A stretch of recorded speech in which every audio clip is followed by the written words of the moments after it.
ರಾಯ್ ಅವರ ಅಂತ್ಯಕ್ರಿಯೆ ನಾಳೆ ನಡೆಯಲಿದೆ. ಎಲ್ಲಿ ನಡೆಯುತ್ತೆ, ಯಾವ ರೀತಿಯಾಗಿ ನಡೆಯುತ್ತೆ, ಎಷ್ಟು ಗಂಟೆಗೆ ನಡೆಯುತ್ತೆ, ಈ ಮಾಹಿತಿಯನ್ನು ನಿಮ್ಮ ಮುಂದೆ ಇಡ್ತಾ ಇದ್ದೀವಿ. ನಾಳೆ ರಾಯ್ ಅವರ ಅಂತ್ಯಕ್ರಿಯೆ ನಡೆಯುತ್ತೆ. ನಾಳೆ ಬೆಳಗ್ಗೆ 10ರಿಂದ ಮಧ್ಯಾಹ್ನ 2 ಗಂಟೆಯವರೆಗೆ ಅಂತಿಮ ದರ್ಶನಕ್ಕೆ ವ್ಯವಸ್ಥೆಯನ್ನ ಮಾಡಿಟ್ಟಿದ್ದಾರೆ. ಮಧ್ಯಾಹ್ನ 2 ಗಂಟೆಯ ನಂತರ ಅಂತ್ಯಕ್ರಿಯೆಗೆ ವ್ಯವಸ್ಥೆ ಮಾಡಿಕೊಂಡಿದ್ದಾರೆ. ಬನ್ನೇರುಘಟ್ಟ ರಸ್ತೆಯಲ್ಲಿರುವಂತಹ ಸೆಂಟ್ ಜೋಸೆಫ್ ಚರ್ಚ್ನಲ್ಲಿ ಅಂತಿಮ ವಿಧಿವಿಧಾನವನ್ನು ನೆರವೇರಿಸ್ತಾರೆ. ಬನ್ನೇರುಘಟ್ಟದ ಕ್ಯಾಸಾ ಗ್ರ್ಯಾಂಡ್ ರೆಸಾರ್ಟ್ನಲ್ಲಿ ಅಂತ್ಯಕ್ರಿಯೆಯನ್ನು ಮಾಡ್ತಾರಂತೆ. ರಾಯ್ ನೆಚ್ಚಿನ ಸ್ಥಳದಲ್ಲೇ ಅಂತ್ಯಕ್ರಿಯೆಗೆ ಸಿದ್ಧತೆಯನ್ನು ಮಾಡ್ಕೊಳ್ತಾ ಇದ್ದಾರೆ. ಮೊದಲೇ ಅಂತ್ಯ ಸಂಸ್ಕಾರದ ಜಾಗವನ್ನು ರಾಯ್ ಅವರೇ ಗುರುತಿಸಿದ್ರಂತೆ. ಆ ಜಾಗ ಮೊದಲೇ ಗುರುತಿಸಿದ್ಕೊಂಡಿದ್ರ. ಇದು ಬನ್ನೇರುಘಟ್ಟದ ರಸ್ತೆಯಲ್ಲಿರುವಂಥ ಕ್ಯಾಸಾ ಗ್ರ್ಯಾಂಡ್ ರೆಸಾರ್ಟ್ನಲ್ಲಿ ಅಂತ್ಯಕ್ರಿಯೆ ನಡೆಯುತ್ತೆ ನಾಳೆ. ಬೆಂಗಳೂರಿಗೆ ಬಂದಾಗ 97ನಲ್ಲಿ ನಾವು ಬೆಂಗಳೂರಿಗೆ ಬಂದ್ವಿ. ನಮಗೆ ಇಲ್ಲಿ ರೆಸಾರ್ಟ್ ಓಪನ್ ಆದಾಗ ನಮಗೆ ಗೊತ್ತಾಯಿತು doctor CJ Roy sir resort open ಮಾಡಿದ್ದಾರೆ ಅಂತ 2007ನಲ್ಲಿ.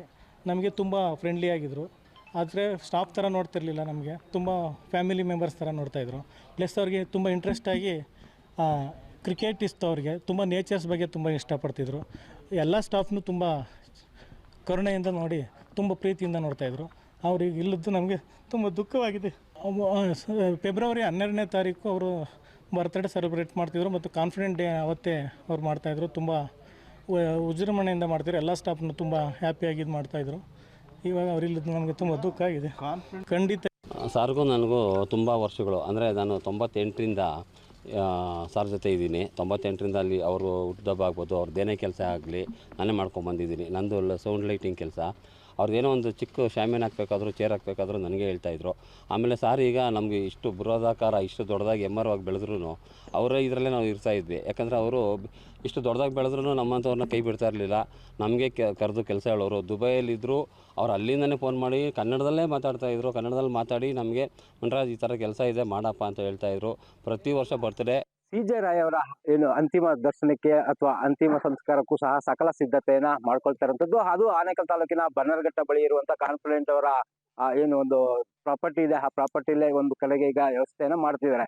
ನಾಳೆ ಬೆಳಗ್ಗೆ ಏನು 7:30ಗೆ ನೇರವಾಗಿ ಈ ಒಂದು ಜಾಗಕ್ಕೆ ತರೋದಕ್ಕೆ ಎಲ್ಲ ಸಿದ್ಧತೆ ಮಾಡ್ಕೊಳ್ತಿದ್ದಾರೆ. 7:30ಗೆ ಬೆಳಗ್ಗೆ ತಗೊಂಡ್ಬರುತ್ತಾರೆ ಅಂತೇಳಿ ಈಗ ಪೊಲೀಸ್ ಮೂಲಗಳಿಂದ ಮಾಹಿತಿ ಸಿಗ್ತಾ ಇರುವಂತದ್ದು.